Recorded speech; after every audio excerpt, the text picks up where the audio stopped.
Non, il n'y a pas de particularité. On a les 5 gros écrans qui sont là. Alors, je vais essayer de vous mettre quelque chose de joli. Une petite carte, voilà. Ça, c'est à peu près la configuration qu'on utilise en exploitation. Vous avez les 2 grands écrans qui sont les PFD, qui sont en fait les outils de pilotage de base, avec la conduite de l'avion, sa navigation, et puis après on a rajouté plein d'écrans, des cartes. Alors là, on a représenté un truc qui plaît beaucoup aux pilotes, c'est la représentation de l'aéroport. Se poser sur un aérodrome, ça c'est facile, on sait tous le faire, et puis après il faut rouler dans les taxis. Donc cet outil est absolument génial pour ça. Toute la conduite de surveillance des systèmes conduite moteur, et puis après vous avez 2 FMS avec des écrans qui ressemblent un peu à ce qu'on retrouve sur tous les autres avions. Et un truc qui ressemble beaucoup à ce qu'on voit maintenant sur tous les avions modernes, un joystick. Donc il est très agréable à piloter. Il se pilote souvent quand on pilote dans quelques centimètres. Presque dans une... Il est très précis, très agréable à piloter. Il y a une particularité qu'on voit sur cet avion par rapport à d'autres Airbus, c'est que cet avion il a un trim. Il est trimé, il n'est pas auto-trimé. On voit pas l'Airbus, oui, c'est auto-trimé. Alors, c'est un Airbus. Oui, les Airbus 320 sont eux auto-trimés, c'est-à-dire que c'est des lois de pilotage qui sont un petit peu différentes.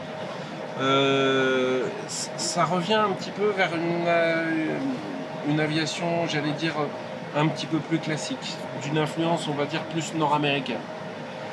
Mais c'est très agréable aussi. Je pense pas qu'il y ait un truc qui soit meilleur que l'autre. Auto-trimé ou avec le trim, ça permet au pilote d'avoir une meilleure conscience de ce qu'il est en train de faire. Ça reste de la commande de vol électrique, très précise et très agréable, qui ressemble plus à un avion que d'autres. Il est fin pour 2 raisons, c'est parce que comme il a une aile qui est très aérodynamique, qui est très efficace, il consomme moins, et donc du coup il est beaucoup plus fin. Donc au début, quand on arrive sur cet avion, on a une tendance à se faire un petit peu avoir. Ouais, c'est ça, pouvoir le freiner parce qu'il a tendance il veut pas freiner en fait. Ouais, c'est ça. Un avion, c'est pas fait pour freiner. Ouais, c'est ça. C'est fait pour voler, pour consommer. Donc effectivement, quand on a besoin de ralentir, on éprouve quelques difficultés quand on n'est pas habitué. Mais c'est son efficacité en fait, c'est son efficacité aérodynamique qui fait ça. Il n'y a pas de fenêtre. Alors ça, c'est les nouvelles structures en fait. C'est les nouvelles structures. On voit la même chose sur les avions modernes type A350, 787. Nous, si on a besoin de sortir un jour, ça sera par le haut. On a une porte au-dessus. Et il n'y a pas de. Et les pare-brises restent fixes. Bien bonjour, soyez les bienvenus à bord. Je suis Thomas, PNC Air France depuis 4 ans. Et vous êtes à bord de l'A220 d'Air France, un tout nouvel avion. Comme vous pouvez voir, avec une grande allée, plus grande cabine, des sièges un peu plus intimistes, avec un peu plus d'espace.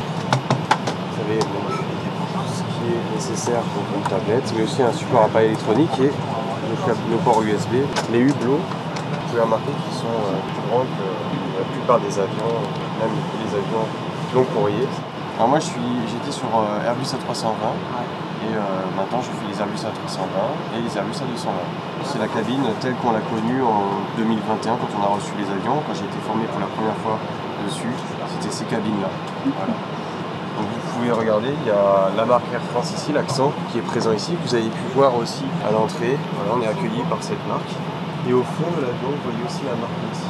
Aussi au niveau des ailes, alors venez, si en embarquant vous avez été attentif, vous avez pu voir à côté au niveau du nez, de la tête, de l'appareil, vous avez donc le nom de l'avion, Pauillac, et vous avez aussi le logo d'Air France, l'hippocampe, qui est devant. Voilà. Il est sur les moteurs également. Et à l'arrière, bien sûr, sur l'empennage arrière, le bleu, blanc, rouge, la marque. Voilà. On est un peu plus dans le noir ici, on a fermé les hublots exprès.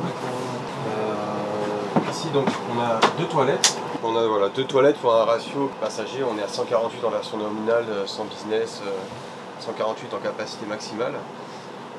C'est donc très intéressant. On a 3 toilettes du coup pour 148 passagers. C'est plus que sur certains avions moyen courrier. Et puis ici c'est la zone pour le catering.